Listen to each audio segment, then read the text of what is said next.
Oh.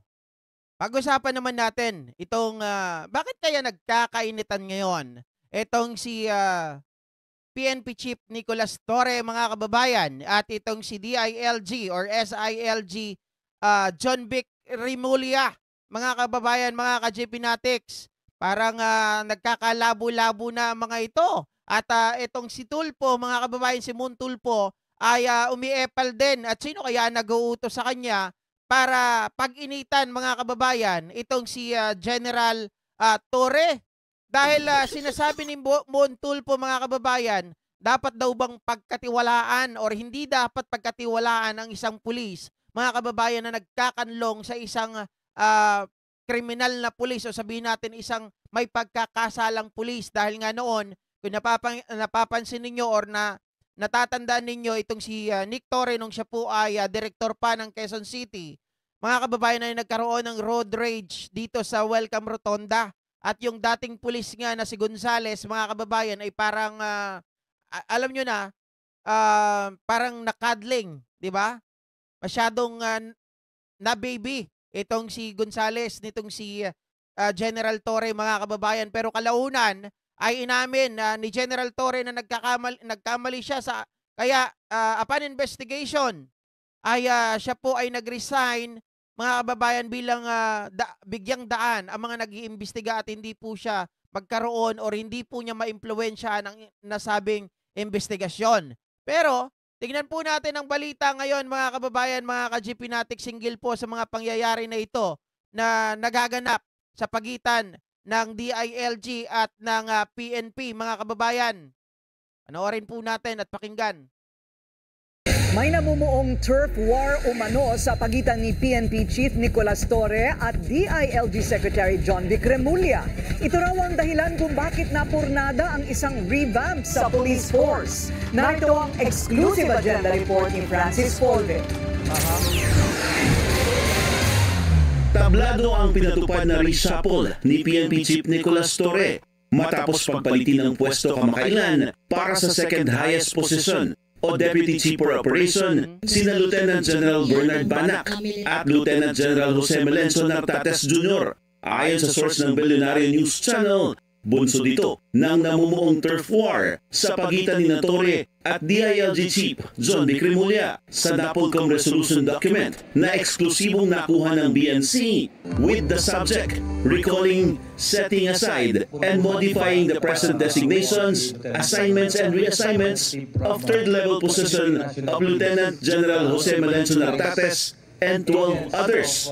Nakasaad na habang nasa CPNP ang kapangyarihan na mag-designate, assign at mag-reassign ng police commissioned officers sa third-level positions base sa Section 26 ng... Yun ang yun ang nagiging problema ngayon mga kababayan.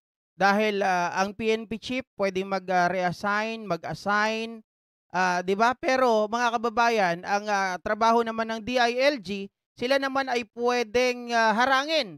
'Di ba? Pwede silang magsabi na itong ginawa mong move or action sa pag-re-reshuffle ay pwede nilang harangin mga kababayan. Depende po sa kanilang obserbasyon or depende rin sa kanilang mga, siyempre, yung mga yan may sarili-sarili rin silang mga intel. So ngayon parang hindi sila nagkakasundo dahil gusto ni Nick Torre ganito ang ilagay, ilagay si ganito sa nasabing posisyon. Pero tila hindi pumayag itong sila John Vic Rimulya mga kababayan sa nasabing reshuffle, kaya nagkakaproblema. Ang Republic Act 6975, ang kapangyarihan na mag-review, approve at mag-modify nito ay nasa NAPOLCOM. Ayun. Nitong August 9. Mag-approve, mag-review mga kababayan ay sa NAPOLCOM. Sorry, kanina sabi ko DILG, sa NAPOLCOM po pala. Sila ang magsasabi. Kasi parang nakikita ko dito mga kababayan, ito yung ugat ng ito sa ano ko lang, tawag dito opinion ko lang.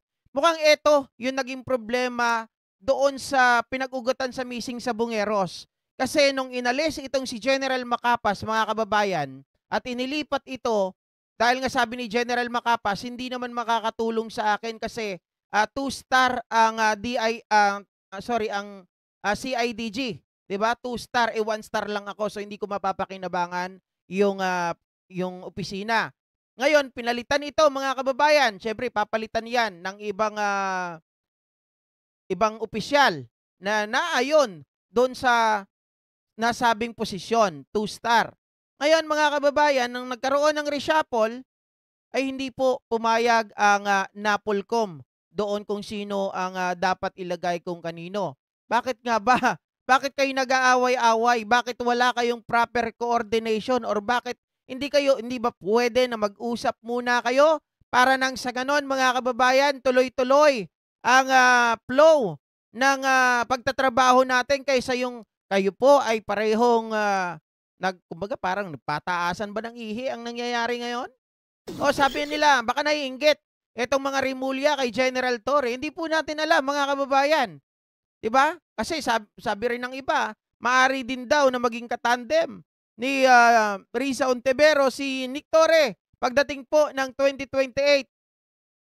Ako po, ibig bang sabihin, pinipigilan nila si Nick Torre or kaya naman ay nagiging balakid si Nick Torre mga kababayan sa mga di natin malaman na mga plano, balak at mga itinatago? Ganun ba yon?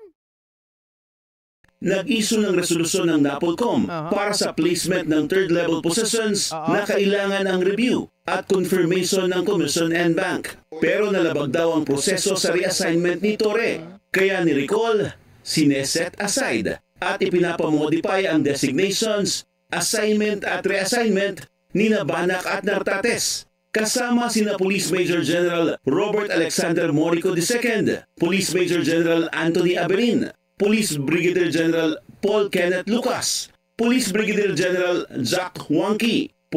Hindi pa pwedeng mga kababayan nung magdesisyon si General Nick Torre ay ipinakita muna sa NAPOLCOM, tama ba itong mga tao na to, may posibilidad ba sila o tama ba yung desisyon ko na wala ba akong natatapakan? Hindi pa ganon ang pag-submit nila ng mga papeles, kaya nagkakaroon sila ng problema. Mga kababayan, ito ba ay direkta na kailangan i-submit kaagad at hindi na ipakita sa NAPOLCOM? Kasi dito nagkakaroon ng butas, kaya siguro mga kababayan nagkakalito-lito sila o baka nasabihin natin ang NAPOLCOM hindi kaya meron silang sariling tao na gustong ilagay, si Nick Torre ay may gustong tao na gustong ilagay. Ganon nga ba ang nangyayari mga kababayan? Police Brigadier General Romeo Macapas, Police Brigadier General Arnold Argente, Police Brigadier General William Segun, Police Colonel Hansel Marantan, Police Colonel Jonathan Abella, at Police Colonel Arnold Rosero.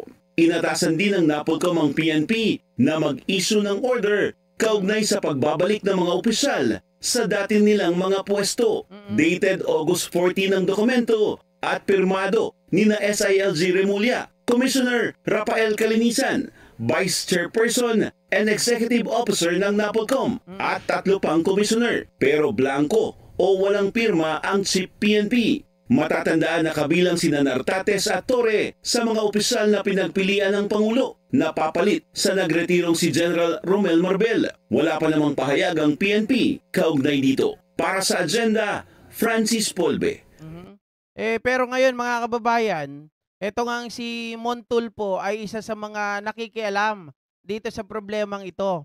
Ang mga pahayag ni Montulfo mga kababayan ay parang masasabi po natin na talagang mapanira, mga kababayan. Ito po yung kanyang pahayag sa isa pong, sorry, ba't meron dyan? Ano to? Sorry.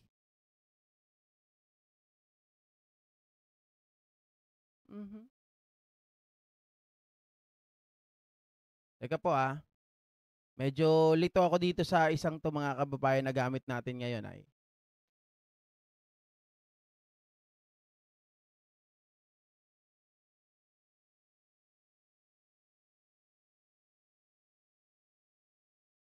Ito pala yun. Photo share.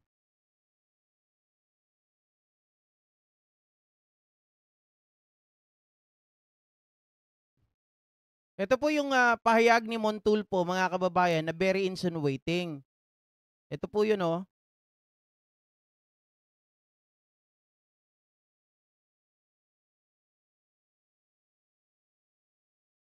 Ayan. Sinasabi po rito ni Montulfo, mga kababayan, mga ka-GP Natics, ay, bakit nagbabago? Sorry. Dalawa pala yun. Kaya pala nalilito ako eh. Okay, ito pala yon. Yan mga ka-GP Natics, ang sinasabi dito ni Montulfo laban po dito kay General Nick Torre na hindi po maganda sa pandinig or kung sino man ang nakakabasa, talagang hindi po sasang-ayunan ito mga kababayan. Ayon kay Montulfo, remember then Brigadier General Nicolas Torre resigning as Director Chief of the Quezon City Police District for cuddling a man who was involved in a road rage incident. Mga kababayan, the photo of that man cocking his pistol on an unarmed cyclist had gone viral. Totoo naman yan, mga ka-GP Natics. Pero yung cuddling dito ay parang masyado naman hindi accurate, mga kababayan, or hindi appropriate na gamitin dito sa kumbaga pang-iinsulto na ginagawa ni Montulfo dito kay General Nick Torre, mga kababayan. The guy to Torre's left was that Rhodes maniac whom he was defending in a press conference. Ito yung tanong, very insinuating. How can you trust a cop who defends a crime suspect, mga kababayan? Yari ka! Diba? Bakit mo daw pagkakatiwalaan ang isang pulis, mga kababayan, na dinepensahan ang isang crime suspect? Biruin nyo, ganung salita ni Montulfo. Diba? Very insinuating on the part of General Nicolas Torre. Masyado namang hindi maganda, samantalang nung una, mga kababayan, nakikita natin itong si Montulfo na nagsasalita nung merong boxing. Itong si General Torre at si Baste Duterte ay talagang grabe din po, mga kababayan, ang kanyang ginagawa para itong si Nick Torre ay i-promote. Diba? Tapos biglang-bigla, mga ka-GP Natics, eto na, iba na ang ihip ng hangin nitong si Montulfo. Binabanatan niya na ngayon si Nick Torre. Diba? Sabi ni Ardayan, yung mga tulpos, unti-unti nang alisin. Lord, guide and give them wisdom for the good of our country. Grabe, no, mga kababayan, sino kaya ang nasa likod nitong si Montulfo sa paninira dito kay General Nick Torre? Kayo, mga kababayan, meron ba kayong hinala? Meron ba kayong naiisip, mga ka-GP Natics? Diba? Kasi parang hindi na sila nagkakasundo ngayon. Akala ko ba, sabi ni John Vic, itong si Nick Torre ay isang pitbull palaban. Bakit tila ngayon ay nagkakaroon kayo ng hindi pagkakaunawaan? Diba? Ito pa sabi sa balita, mga kababayan. Lumaki na raw ang ulo ni PNP Chief Nicolas Torre kaya hinarang ng NAPOLCOM ang balak nitong balasahan sa police force. Agad namang nakahanap ng kakampi ang Chief PNP. Ang detalye sa agenda report. Yan ang sinasabi. Mga kababayan, hindi lang po, mga kababayan, isang tao ang nagsasabi. Pero pinangunahan ito ni Montulfo pa rin ang nagsasabi na lumaki daw ang ulo ni PNP Chief Nick Torre. Francis Fove. Fame apparently got into PNP Chief Nicolas Torre's head that he has become arrogant. Yan ang matalim na laman ng FB post ng mamamahayag na si Ramon Tulfo. Grabe yung fame daw, mga kababayan. Yan daw ang umakyat sa ulo ni General Torre. Kaya po, mga kababayan, ay ito ay masyado po siyang lumulutang sa kanya pong kasikatan. Kaugnay sa exclusive report ng Billionaire News Channel kagabi na pagpapawalang bisa ng NAPOLCOM sa reshuffle sa ilang opisyal ng PNP na ipinatupad ni Torre kamakailan. Sabi ni Tulfo, ang NAPOLCOM resolution ay para ipakita kay Torre na lumalaki na ang ulo niya. Naging tanyag at darling of the media raw kasi si Torre dahil sa paghuli at pagsuko niya kay FPRRD sa ICC. Halata raw na nakalimutan ng Chief PNP na boss niya ang mga komisyoner ng NAPOLCOM sa pangunguna ni DILG Secretary John B. Cremulya. Hinay-hinay lang Chief ang pagtatapos ni Tulfo. Nag-ugat ang resolusyon sa pagpalit ni Torre sa pwesto sa second highest position sa PNP o ang Deputy Chief for Operations na si Lieutenant General Bernard Banac mula kay Lieutenant General Jose Melencio Nartates Jr. na napunta naman bilang Area Commander sa Western Mindanao. Basa raw dito ng mga nasa loob ng organisasyon, isang uri ng demotion. Dati nang sinabi ng PNP na ang revamp ay bahagi ng strategy para palakasin ang leadership sa ilang lugar na pinatututukan ng Pangulo at nabanggit pa sa kanyang ika-4 na SONA. Pero nabaliwala raw ng resolusyon ng NAPOLCOM. Kasi mga kababayan, di dapat kung ayaw nyo na pangunahan ng Chief PNP yung tawag dito yung pag-assign, pag-reassign, di ba? Di dapat alisin nyo na sa kanya yun kung ayaw nyo rin naman palang payagan. Pero tama, kasi merong check and balance naman GP. Kaya sa kanya binibigay ang reassignment, ang pag-assign ng isang tao. Sa NAPOLCOM naman, sila yung pwedeng mag-review at sila yung pwedeng magpatigil ng nasabing reassignment or assignment. Yes, nandun tayo para check and balance mga kababayan. So, bakit tayo nagkakaroon ng problema dito? If General Torre wanted to reassign Nartates, di ba mga kababayan, palagay ko wala namang problema doon. Or kung mag-revamp siya. Dahil meron namang tinatawag tayong NAPOLCOM para sila ang tawag dito, mag-second demotion kung gusto nila yung pangyayaring revamp na gagawin ni General Torre. Not unless, mga kababayan, ayaw nilang mangyari yon dahil nga bata nila sila Nartates, bata nila itong mga ibang mga ire-reshuffle. Diba? Ang tanong naman, bakit ba ire-reshuffle ni General Torre itong mga taong to? We really don't know, mga kababayan, kung ano yung gusto mangyari dito ni Chief General Torre. At hindi rin natin alam kung bakit, mga kababayan, hinaharangan ito ng NAPOLCOM. Ano ba ang meron sa kanilang dalawa? 'Di ba? Dapat ipahayag, mga kababayan, ng bawat panig kung bakit kailangan i-assign, kung bakit kailangan mag-assign ng ganito at bakit kailangan harangan. 'Di ba? Dapat para maliwanagan tayo parehas kasi naguguluhan tayo dito eh. Etong mga ito, dapat sila yung nagtutulungan, dapat sila yung may proper communication. Tila, mga kababayan, ang nangyayari ngayon ay may kanya-kanya silang mga galaw. Sa nakuhang impormasyon ng BNC, tumaas ang kilay ng ilang kritiko at sinabing mapanganib ito at pwedeng maging president sa pagkwestiyon sa kapangyarihan ng Chief PNP sa pagtatalaga ng mga opisyal. Palagay pa raw ng ilan, labas na raw ito sa itinakdang kapangyarihan ng NAPOLCOM sa ilalim ng RA 6975. Yun nga ang nangyayari eh. Parang inupo mo dito yung PNP chief, mga kababayan, na mayroong katungkulan or mayroong tawag dito power to reassign and assign any official.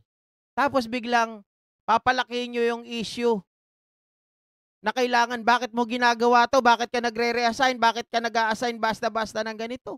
Eh, syempre, mga kababayan, siya ang Chief PNP, pinakamataas na pwesto sa atin pong hanay ng kapulisan. Oh, 'di ba? May mataas na posisyon, pinakamataas, pero inaalisan nyo ng kapangyarihan. Sabi ko nga sa inyo eh, ang pangyayaring ito, tila para sa akin, nagmula yan dito sa banggaan, mga kababayan, ng NAPOLCOM at ng PNP, doon po sa Missing Sabongeros.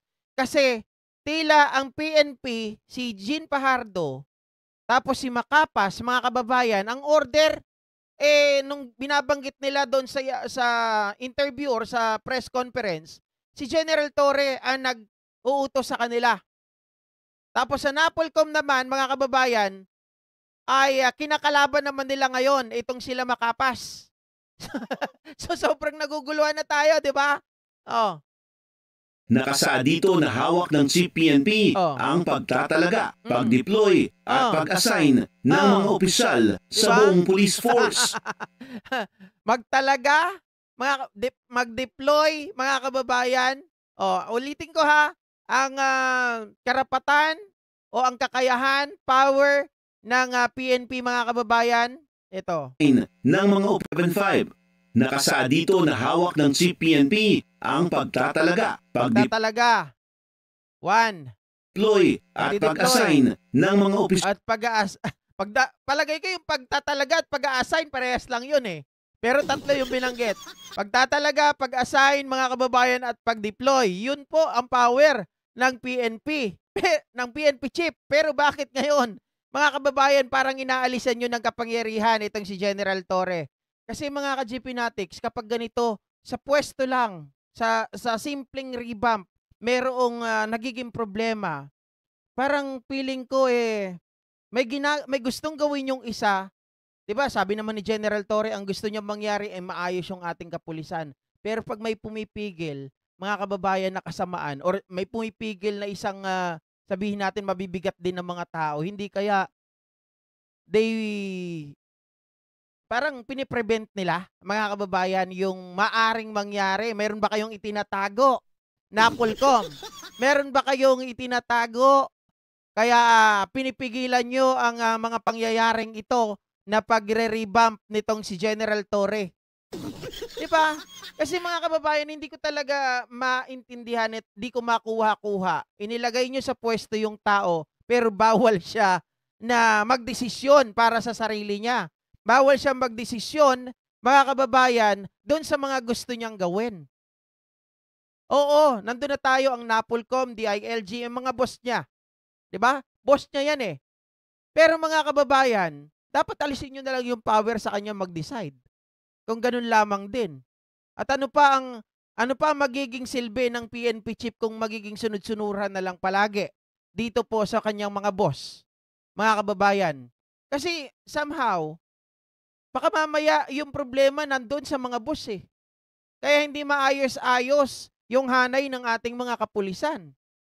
Well, yan lang yung nakikita ko mga kababayan wala naman akong ibang ibig sabihin. Kumbaga iniisip ko lang, bakit pinipigilan si Nick Torre na kumilos nang naaayon sa kanyang kagustuhan? Pwedeng sabihin natin, baka sumusobra siya. Pero pwede rin nating sabihin, mga kababayan, na baka mamaya, nagagalit sa kanya yung mga taong ito, dahil, baka mayroong nasasagasaan. Diba? Oh, baka may nasasagasaan sa pagpapalit po ng mga or pagre-reshuffle, pagre-revamp ng mga opisyales ng kapulisan, baka may nasasagasaan. Baka mayroong mga kababayan, sabihin po natin yung kanilang mga dirty business. Joke. Baka nila yung kanyang yung mga under the table joke lang, mga kababayan. Baka yung kanilang mga lihim, 'di ba? Yung kanilang mga hindi pwede kasi natin sabihin lihim ba or baka mamaya kasi itong mga to ayaw nilang ipale. Ito, gagawin ko na lang positive ba? Baka sabihin niyo naninira ako eh. Baka ito kasi mga to, mayroon silang mga official function na pinagagawa sa kanila kaya ayaw ng mga nakatataas ng Napolcom ng DILG na mailipat itong mga to kasi meron pa silang kailangang tapusin na tawag dito mga kababayan ng kanila pong kailangang gawin o yung pinag-uutos sa kanila ng mga nakatataas. Maring ganon. 'Di ba? Baka sabihin nyo kasi negative ka GP Sabihin mo may nasasagasaan. Maaari rin kasi 'yon. 'Di ba? Na may nasasagasaan na pag nailipat ito ng pwesto, maaring sumambulat na lang mga kababayan yung mga hindi natin inaasahan. Oh. Sabi ni Jessie ano to? Para si Apno. O si Jessie para si Apno. Sabi niya ganun. Baka meron silang mabuting usapan. May mabuting usapan pala mga kababayan. Sabi ni Ben Muller, inggit, sige lang General Torre para sa mamamayan. Mabuhay ka General Torre, paglaban mo ang dapat fight for the people. Sabi ni Aloy Bautista, good morning daw, Pasig, good morning sa iyo dyan. Akala ko buhay ko lang ang magulo. Halos buong Pilipinas pala dahil sa mga nakapwesto. Yan, nakita nyo na. 'Di ba? Mga kababayan, simpleng ano lang 'yon. Simpleng bagay lang 'yon. Pwede naman silang magkaroon ng proper coordination and communication between the boss, mga kababayan, at dito kay PNP Chief Nick Torre. Bakit kailangan pang isa media yan? Bakit kailangan pa, mga kababayan, na pasabugin pa ito? Kung ayaw nila sa desisyon ni Nick Torre, simpleng-simple lang. Just tell General Torre the reason why you don't want to reassign General Nartates, and so on, and so on, and so on. 'Di ba? Tapos on the other hand, vice versa, mga kababayan, si General Torre, magbigay din ng rason kung bakit kailangan niya na i-reshuffle or reassign etong si General Nartates. Ganun lang kabilis yun. Sabi ni Sir Leo, correct, shoot na shoot sa banga at baka rin may nasasagasaan, baka nagsumbong kay John Vic yung na-reshuffle na PNP official. Pare, mga kababayan, parang feeling ko nga Sir Leo, ganito ang naiisip ko dyan. Hindi kaya yung mga na-reshuffle kagaya ni Nartates, yan talaga yung bata nila John Vic Remulla. I mean, sila talaga yung napipisil nila na maging PNP chief, 'di ba? Kaysa kay General Torre. Mga kababayan, kasi mga banat ni John Vic kay General Torre, masyado ring biro mo sabihin, pitbull yan.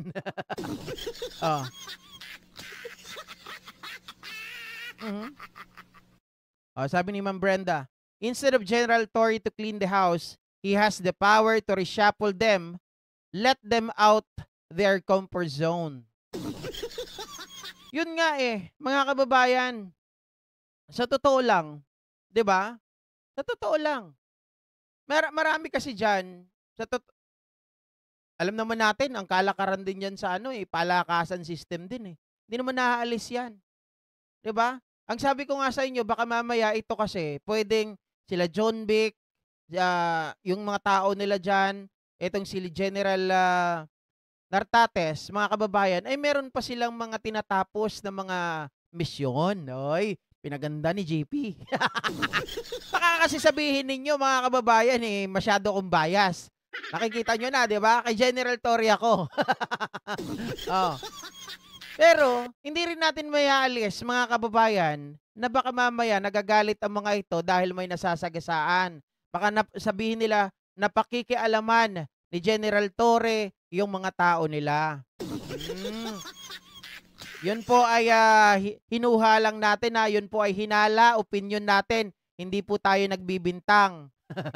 Diba, Sir Albert? Sino to, Sir Albert ng Lebanon? Albert LB. Ayun ba nga bigat mo, sir? GP watching from Miri, Sarawak, Malaysia. Bakit LB? Lebanon yun, di ba? Sa Malaysia pala. Sorry naman. Sabi ni Sir Leo, si BBM ang nag-appoint kay General Torre, kaya dapat kausapin ni John Vic ang Pangulo natin. Pinagkatiwalaan ni PBBM si General Torre, kaya siya na-appoint. Maaring si PBBM ang nag-appoint, 'di ba, kay General Torre, pero maaring hindi naman siya gusto ni DILG. John Vic Remulla. 'Di ba? Alam naman natin 'yan, mga kababayan Isal sa buong police force. Giit ng ayaw magpakilalang source sa loob ng PNP. Wala sa batas ang nagbibigay kapangyarihan sa NAPOLCOM para susugan o baliktarin nito. Ang NAPOLCOM daw ay para sa oversight at policy direction. Apolitical daw ang PNP at huwag na raw sanang idamay pa sa politika. Sagot ni Tulfo sa isa pang post, mga sangkatutak na bobo. Giit niya, Torre is not the sole leader of the PNP. He has people above him who can remand his order as they please. Agad namang naglabas ng statement of support para kay Torre ang PNP Academy Alumni Association Incorporated, kung saan miyembro rin si Torre. May manifesto of support din para kay Torre ang buong PNP. Sa gitna ng umano'y turf war sa pagitan ng PNP at NAPOLCOM, wala na munang ipatutupad na balasahan sa PNP. Ayon sa PNP Directorate for Personnel and Records Management, bagaman inatasan ng NAPOLCOM ang PNP na ibalik ang mga na-revamp, kabilang si Nartates. Mga kababayan, talagang napipisil ko talaga na, 'di ba? Sa mga nanonood dyan na nagagalit sa akin, mga kababayan. Eto na ngayon lumalabas. 'Di ba? Dito pa lang 'to sa Missing Samueros. Kasi dito, mga kababayan, si spokesperson Pahardo, si General Macapas, si General Torre, sila yung mga magkakasama. 'Di ba? Tapos mga kababayan, NAPOLCOM naman ang kumakampi dito sa mga may Julie Patidongan. Doon nagkakaroon ng problema. 'Di ba? Yung paghuli, yung pagkuha sa ibang bansa ni Ella Kim at itong si Jose Patidongan. Dahil mga kababayan, kita nyo kahapon, kinasuhan itong si General Macapas. Anong dahilan ni Ella Kim? Dahil minaltrato daw sila, hindi raw tama yung pakikipag-usap sa kanila. Tinanong, bakit? Hindi daw sila kinausap ng tama. Mga kababayan, basta kinuha lang daw yung cellphone at hindi na raw sila kinausap. Babaw, di ba? Pero ayon kay Jean Pahardo, mga kababayan, at General Macapas, lahat yon ay inayos ni General Torre. So ngayon, sino ngayon ang pakikinggan natin? Sino ang tama sa kanila? Sino ang nagsasabi ng totoo? Mga kababayan, at bakit hindi pa rin inilalabas ni Director Kalinisan or ni Chairman Kalinisan, mga kababayan, ng NAPOLCOM, 'di ba? Kung sino yung sinasabi niya na tumawag sa kanya para ibahin ang kwento. Sino yung nagsabi sa kanya na meron daw silang hawak na ebidensya at hindi daw yung mga pulis ang mga kasangkot. Bakit hindi niya pa rin inilalabas hanggang ngayon? Bakit hindi niya kinakasuhan? Bakit wala siyang pinapangalanan? Yun ba ay gawa-gawa lang? Kaya walang pangalan? Diba? Nagkakabanggaan sila Torre at Rimulya dahil sa Sabungeros. Palagay ko, mga kababayan, sabi ko nga sa inyo hindi malayo na ang isa pang dahilan yung sa Sabungeros, mga ka-GPnatics. PNP versus NAPOLCOM ang nag-aaway doon. Magkaiba sila ng side. Iba ang sinasabi ng PNP, iba ang sinasabi ng NAPOLCOM. Bahala na kayo dyan. Yan yung binabanggit ko sa inyo na dapat tayo maging balanse. Ang gusto nyo kasi yung iba, hindi ko nila lahat. Yung mga umalis dito, yung mga nang-aaway sa akin, sabi nila, bakit kamping-kampi ka? Dito dito kila Atong. Hindi naman. Pinapakinggan ko yung PNP na sinasabi nila. Pinapakinggan ko rin yung NAPOLCOM. Tapos ngayon sa issue na to, banggaan ni John Vic ng NAPOLCOM versus PNP, sino kayo? Kanino kayo kakampi? Sabi nyo kay Torre. Ngayon, mga kababayan, pagsamahin natin yung issue. Bakit nagbabanggaan itong mga to? May posibilidad na isa ring issue na kasama yung banggaan nila dyan sa Missing Sabungeros. Diba? Hello, Papa Ronnie. Shoutout sa'yo. Ito naman, mga kababayan, bahala kayo dyan. Iwanan na natin yan. Sabihin nyo, ang gulo mo, GP.